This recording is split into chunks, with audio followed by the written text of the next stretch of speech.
I'm Sherry Hanush. I run Brands as Creators for partners that specialize in technology, travel, and automotive. And I'm Steph Diedrich, and I lead fashion and beauty partnerships for Brands as Creators.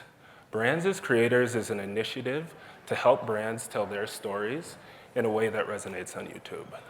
And we can do that by taking cues from groups that have already been so successful on the platform. So in our time together today, we're going to share 3 tips for how your brand can win on YouTube. And then we're going to be joined on stage by Tinder, who's done a tremendous job at applying these strategies. So those 3 tips are to create for YouTube, to be consistent, and to collaborate. So create for YouTube.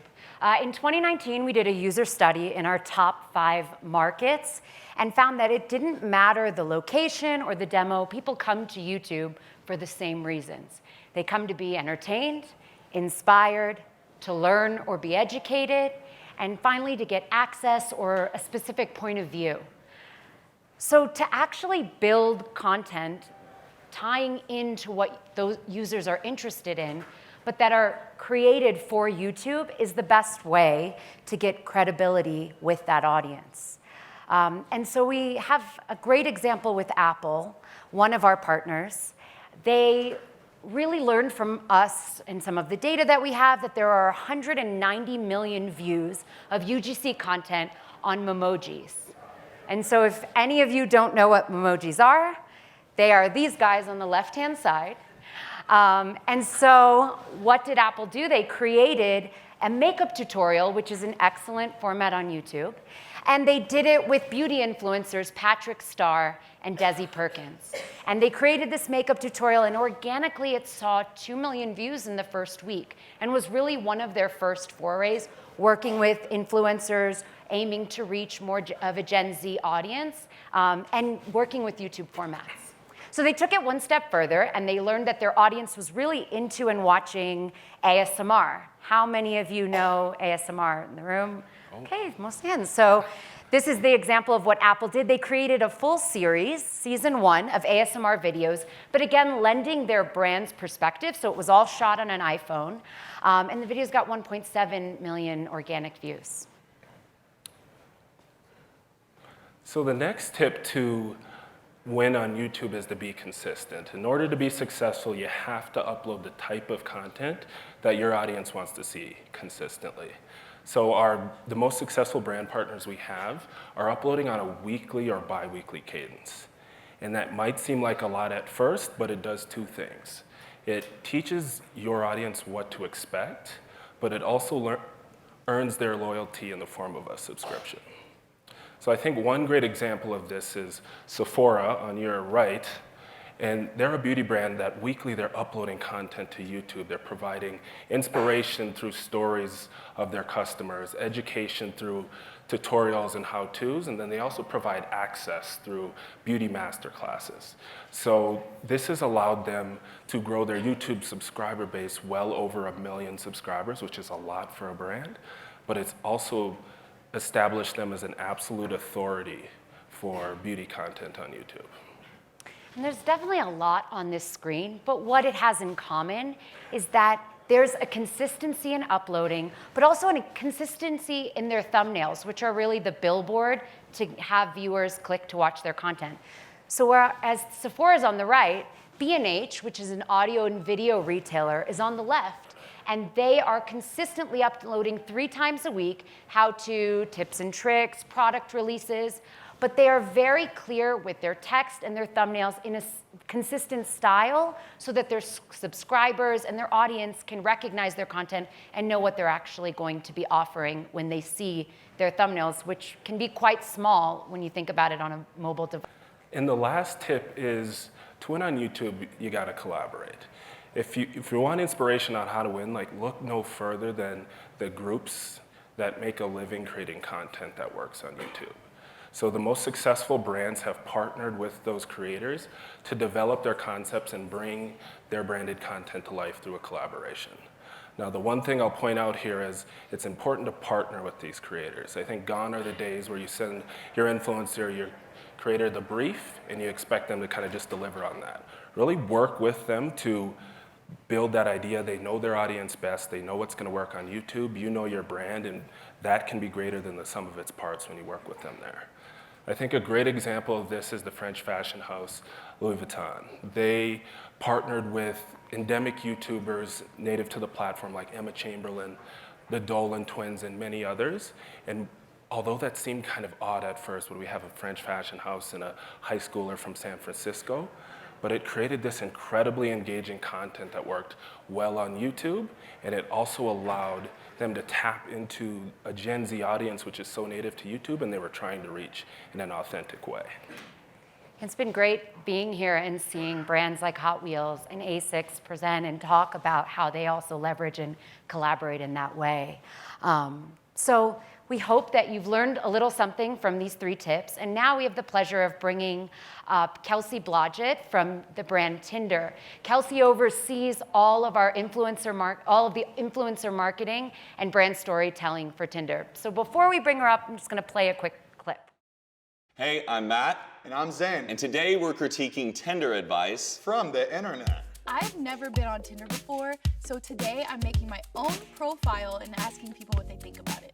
Honestly, I don't know why I'm giving you dating advice. I'm sitting here single as This picture is me just showing a little bit of skin. There's a little rainbow in the background, so people really do know I'm gay as you know. It was a picture of him in like a jacuzzi. No. flexing. I was not flexing, I've been working out. So I have all these matches now, and I'm gonna slide into all of their DMs. I'm always like, hi, and then I'm like, with 3 eyes. Yeah. I'll be like, hi. Yeah. Nobody would respond to that. I don't know anybody that would ever respond. Ooh. This is why I always wait 2 to 3 business minutes, because sometimes they be the one that message you first. All right, guys, so download Tinder. Maybe you could run into one of us. Please, like me, I'm desperate. Just go. Download it.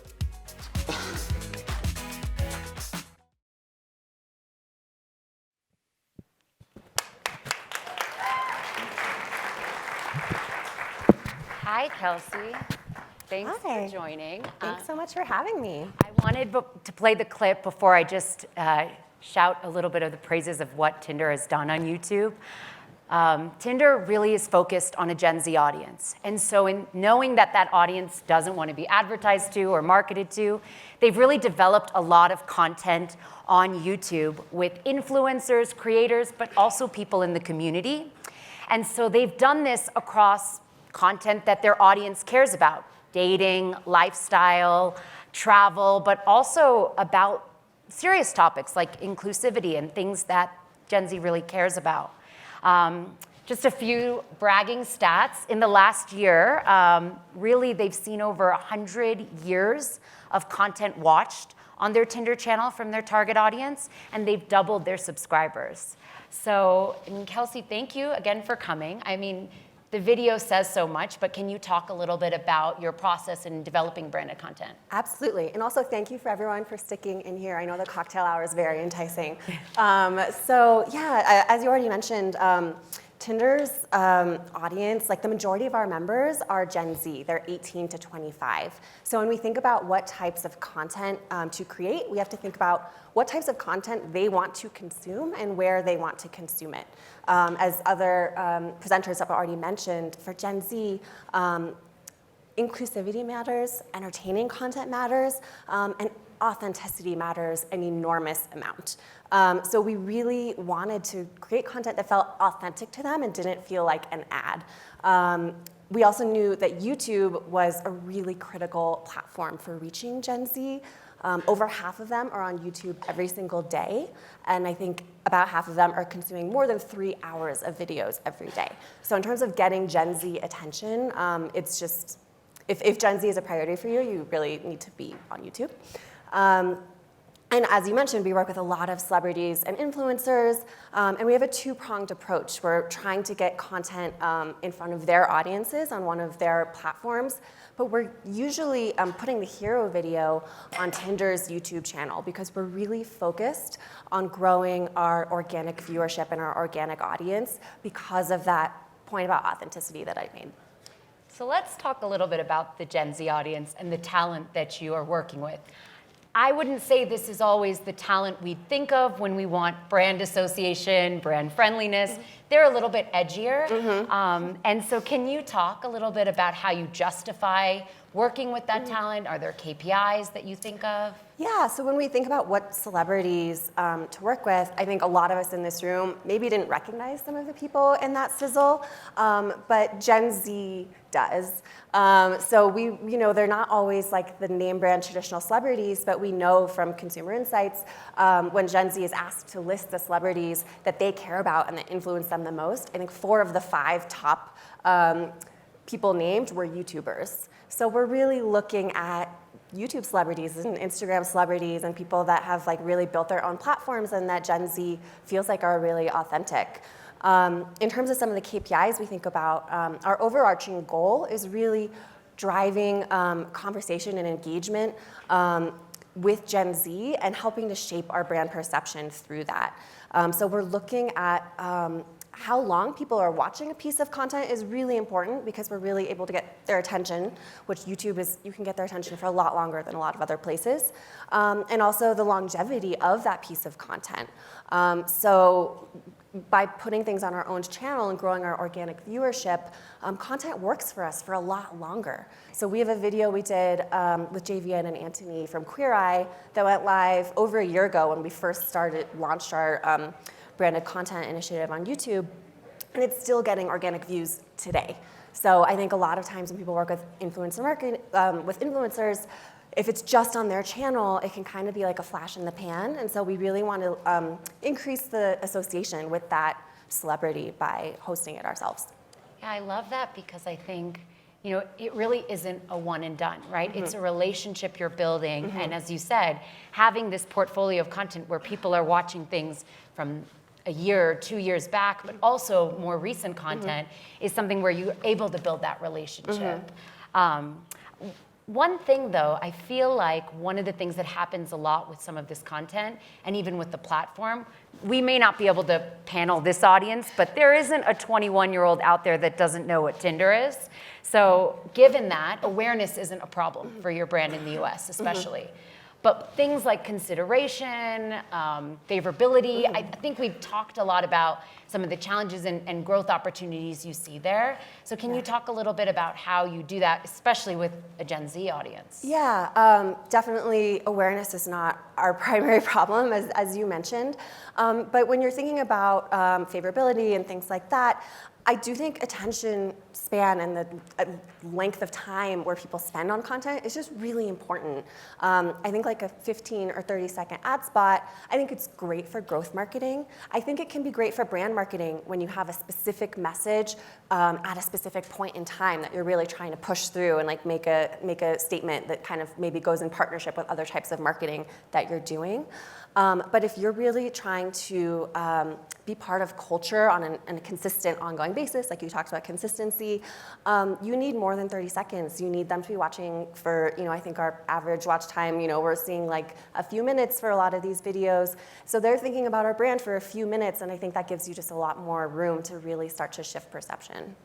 That's great. Well, transitioning a little bit, I think one of the things that we've realized, you've got some really hilarious videos and some great talent, but you've also created content that's been more serious in tone and that's talked about leveraging your community around inclusivity and bringing voices that are normally marginalized. So you have a series about what is it like to be trans, what is it like to be asexual. You also have a series of what is it like to date as different races. How has that helped or worked with brand perception?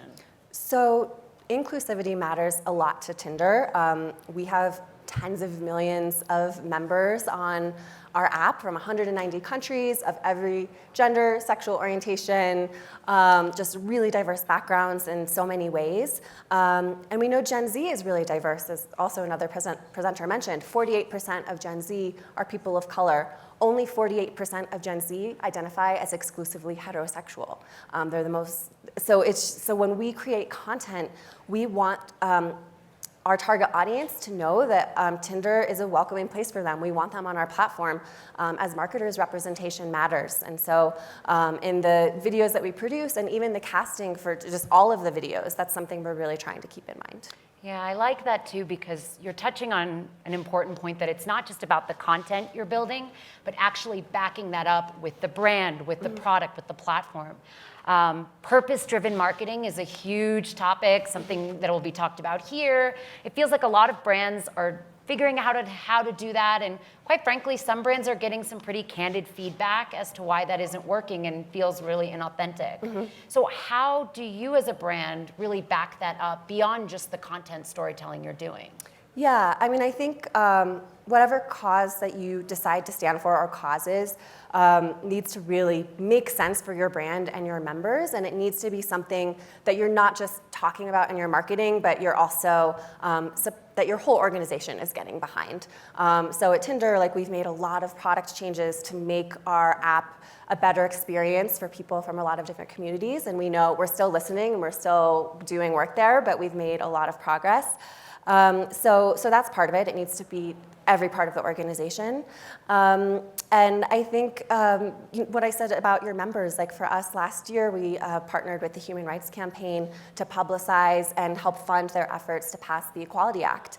At Tinder, our goal is to help our members form romantic connections, and if you're LGBTQ, discrimination is a really big obstacle. So it makes sense that we want to help them overcome that obstacle. Yeah, I love that example. It's a great campaign that, again, went beyond just the content you were creating, but also showed what you were doing.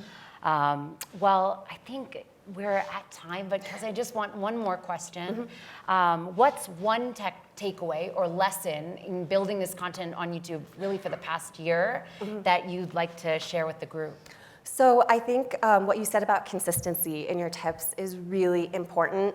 And I think for brands, there's a little bit of a shift that needs to happen to achieve that. I think if you're used to doing, multi-million-dollar brand campaigns, your approval process is going to be very different than if you're putting out 2 YouTube videos a week. So you need to really figure out how you can be nimble and be putting out consistent content at a high output so people can start to know you for your types of content. Wonderful. Thank you.